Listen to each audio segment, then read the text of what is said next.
Ma'am Liz, ano yung pinakamalaking challenge na pinagdadaanan mo sa ganitong klase ng business? Yes, actually, sobrang hirap niya. Akala nung iba madali.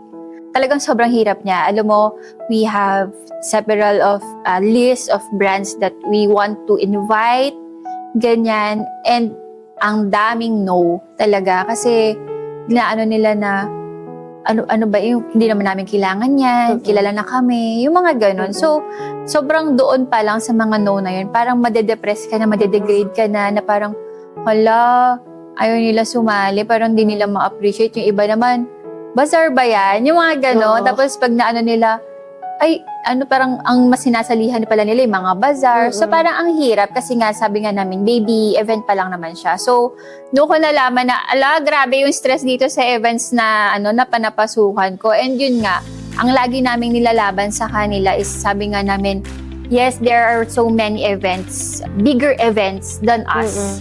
But Bucon Manila holds up to the point na nasa amin yung right target mo. Ay, right target mo kung beauty and wellness ka. So, doon kami lumalaban si Bucon Manila sa mga ganong bagay. Ano yung ginagawa mo, Ma'am Liz, pag nare-reject ka? Actually, lahat kami na-stress. Lahat kami na-stress. Kasi parang, lang yun wala yung pinagkaiba pag binentahan mo yung tao ng products mo. Tapos sasabihin, ayoko niyan, hindi ginagamit akong iba. Yung mga ganun, parang, the rejection is there, but you have to, you have to move on. You have to, yun nga sabi ko nga, kung dito reject ka, dito ka na lang pumunta. Yung mga ganun, or kung reject ka dito, sige, push mo pa siya, baka mamaya konting push pa siya, ganyan.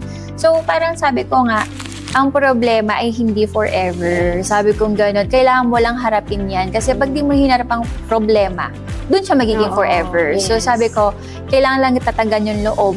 Yan, yung nai-stress yung mga kasama ko. Sabi kong gano'n, ganun din ako. Sabi kong gano'n, nai-stress din ako. Pero kailangan kong, pinipili kong sumaya kasi kung di babagsak din yung katawan ko pag ako yung na-stress. And I believe, Ma'am Liz, maybe yung mga tao na nagre-reject, hindi sila yung target market. Yes, or maybe not now. Not now. Not now, di ba? Baka pag sikat pa si Bucon, baka sila na yung lumapit. Parang yan yung Bucon. Then, na-share lang din sa akin ng friend ko. And then, dahil nga share siya sa akin, okay, try ko. Kasi nagbigay naman siya ng good feedback. Yes, yung iba nga daw na ang dami palang pumupuntang CEO doon. To check lang kung ano yung mga bagong brand. Oo, yung mga ganon. Tapos, yun nga, magugulat kami na, ma'am, paano niyo po kami nalaman? Ganyan. Tapos sabi ganun, kasi pumunta ako ng Bucon Manila last year. So sabi nila, parang surreal kasi parang dati tinitignan ko lang yung mga kasali, pero ngayon kasali na ako. So, sabi ko, nandun pala yung impact na hindi namin nakikita. Yes. Totoo yun, yung not now. Hindi lang sa, marami kasing ganun hindi pa sa ngayon, siguro hindi pa kaya ng funds. Yes. And may other priorities sila sa marketing, di ba? Kaya nga, nandyan yung mga team namin. So sabi ko nga, from the start, yung mga team namin from year 1, sila pa din. Kasi we want to tell them na we appreciate them talaga. Na tinulungan nyo kami nung talagang maliit pa si Bucon. Up to now na medyo lumalaki-laki na ng konti. Andyan pa din kayo. Kayo pa din gusto namin kasama.